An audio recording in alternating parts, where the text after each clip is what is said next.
आचार्य गुरु द्रोणाचार्य तुम्ही एकदमाचे जवळचे आहात, तेव्हा या माझ्या गुरुला शिष्याचा म्हणा आशीर्वादन जो नतमस्तक झाला त्याला आशीर्वाद द्यायचा असतो. पण माझा स्वतःचा विचार घडाघडाच्या ठिकाणी नाही. दुष्टदुम्न तू माझ्या समोर उभा टाकला असतो वैरी म्हणून. अशा वैराला आम्हाला जमू द्यायचं नाही. तुझ्या बापाचा शेवट आम्ही आमच्या या रणरागिणीनं केलाय. गुरुदेव आपल्या बाबतीत ते होऊ नये असं वाटत आहे. रक्त माघारी घ्या. माझे पिताची धारातीर्थी पडले, आपल्या शस्त्रांना मारले गेले, पण पुत्र सेनापती नात्यानं पांडवांच्या वतीनं लढतोय. तो समोरचा वैरी कोणी असू दे त्याला डगमगून मागत जाणार नव्हे. संकट येतात आणि संकट जातात. प्रत्येक संकटांना जातीनिशी कटाक्षानं जो सामोरी जातो तो वीर म्हणून समरभूमीवर घडला जातो. या वीराला मी पूर्णपणे ओळखतोय. जो माझ्या नाशासाठी तुझ्या बापानं निर्माण केला. अर्थात हा यात्रिक पुत्र आहे. या यात्रिक पुत्राला तामसी यज्ञातून माझ्या सर्वनाशासाठी निर्माण केलेलं हे मला माहीत असताना सुद्धा तुला माझा शिष्य बनविला, पूर्णपणे ज्ञान दिलं. अर्थात मी कुणाला घाबरत नाही. माझ्या समोर येणारा प्रत्येक वीर याला जेली सांडण्यासाठी द्रोण तत्पर ठरे. आचार्य आचार्य म्हणजे दुसऱ्याला विद्या देणारे, म्हणून तुम्ही आचार्य पदवीला पात्र ठरला. पण काय हो, अपराध एकाचा आणि शासन मात्र अनेकांना तुम्ही दिला. पांचाल देशात अग्नी तांडव तुम्ही माजविला. तो कोणाकरी असेल, तुमच्या शिष्याकरवी. अपराधी माझे पिता होते, मी मान्यच करतो. पण शासन अनेकांना तुम्ही काय दिला? साहजिकच तुझा बाप राजा होता. राजाला जेरी जाणावा तर त्याची प्रजा समोर येणार. मग जर का प्रजा समोर आली त्यांच्याशी रणकंदान आम्ही केलं. आई चुकलं आमचं. आचार्य द्रोण माझ्या पिताला जेरी सांगणं, माझ्या पिता द्रुपदाला धारातीर्थी बांधण्याचं सामर्थ्य तुमच्या शिष्यापेक्षा तुमच्या अंगात होतं. धनुर्विद्या शस्त्रास्त्र विद्येत जे निपुण आहे ते पुढे गेले नाही, पण गुरुदर्शनाच्या बळाखाली तुम्ही तुमच्या शिष्यांना पाठली. मी काय करू शकतो होता मी काय करू शकतो याची कल्पना तुझ्या बापाला करून दिली. तुझ्या बापानं ब्राह्मणाचा अपराध केला. अर्थात तो अधर्म होता. या विश्वाच्या ठिकाणी माझा अपमान केला, माझा अपराध केला. कारण बोललेला शब्द जागतो त्याला माणूस असं म्हणतात, आणि बोललेल्या शब्दाला जो जागत नाही त्याला माणूस म्हणून घेण्याचा अधिकार नाही. अर्थात माणूस कितून उठलेला तुझा भाव त्याला शासन घडविणं माझं काम होतं. गुरुदेव अपराध तुमचा झाला असं तुम्ही म्हणता, पण दयेसारखा धर्म नाही आणि क्षमेसारखा दैवत नाही.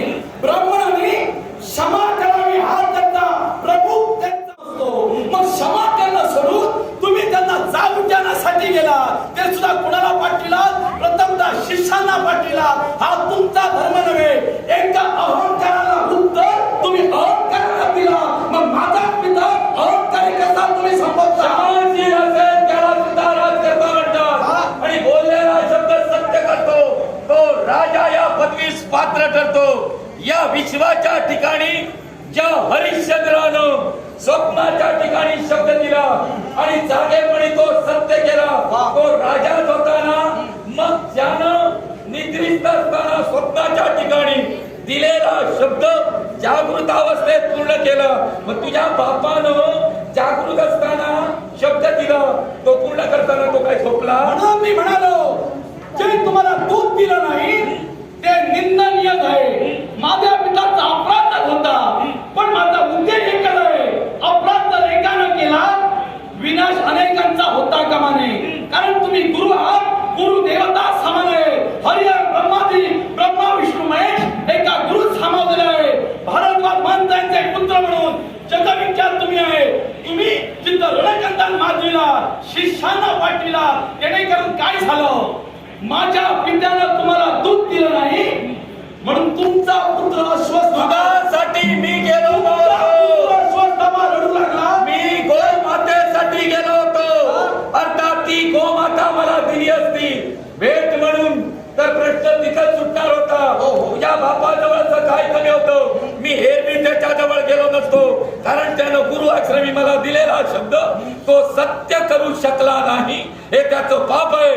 पण तुमचा पुत्र अश्वत्थामा याला दूध दिलं नाही, त्याच्या नेत्रातले अश्रू तुम्हाला दिसले गेले. हो. पण रणभूमीवर निष्पापाचा बळी गेला. तुमच्या शिष्याकरवी मैत्रीत्व हाती तलवारी घेऊन मिळवता येत नाही. दुसऱ्याचं राज्य मिळवून मैत्री जोपासता येत नाही. पांचाल देशाचे 2 तुकडे केला, उर्वरित भाग माझ्या पित्याला दिला आणि आमचा अर्धा भाग तुम्ही मिळविला. आम्ही आणि म्हणालात आता मी तुमच्या बरोबरीचा झालो, आमचं राज्य घेऊन तुम्ही कसे काय बरोबरीचे झाला? साहजिकच आहे. या विश्वाच्या ठिकाणी जो आक्रमण करतो आणि विजयी करतो तो कोण असतो? विजयी असतो. विजयी असतो. मग मिळालेली संपत्ती जो विजयी ठरतो त्याची आहे ना, मग स्वबळावर शिष्यांच्या जोरावर तुम्ही दुसरं राज्य निर्माण करू शकला असता. तेवढं सामर्थ्य तुमच्यात होतं. हरिहर ब्रह्मादिकाला खाली उतरणं हे तुमच्या मंत्रात होतं. कारण ब्राह्मण हे मंत्र त्याच्या मुखात असतात आणि मंत्र तिथे आहे तिथं देव नमतात. शिवाय तुमच्या पुत्राच्या डोळ्यातले अश्रू तुम्हाला दिसले.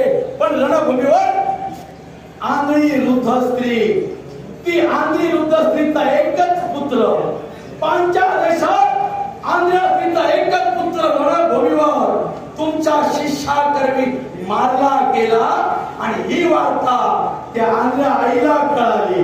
सांगा तिनं कुणाकडे जावं अश्रू पुसण्यासाठी? या विश्वाच्या ठिकाणी स्वतःच्या सैन्याच्या ठिकाणी तुम्ही भावना घेऊन जगत असाल तर तुम्ही राजा म्हणण्याच्या योग्यतेचा या विश्वाच्या ठिकाणी रणांगण हे पेटविण्यासाठी असतं. आता तू रणांगणात आलायस कशासाठी आलाय? एकाच गोष्टीसाठी.